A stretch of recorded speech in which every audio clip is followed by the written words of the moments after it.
বাজারে তেলের ঘাটতি।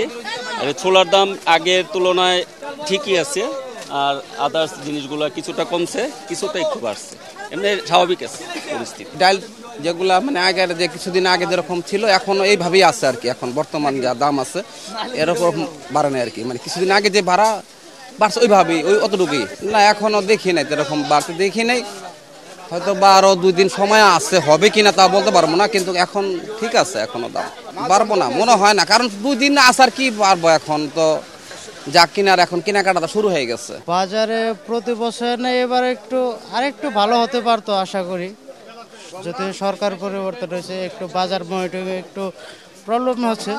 তারপরে কারণ বাজারে আসলে পরে একটু তুলনামূলক বা একটু কম পাওয়া যায়, বা এলাকার বাজারে একটু মনিটরিংটা একটু বেশি দরকার। রমজানকে ঘিরে অবশ্যই আমরা সহানুভূতি একটা যে বাজার, স্থিতিশীল একটা বাজার আমরা চাই, যে মানুষের যেন গ্রাহক, সাধারণ মানুষের যে চাহিদা, সে পর্যায়ে যেন দামটা থাকে, আমাদের চাহিদা এটাই।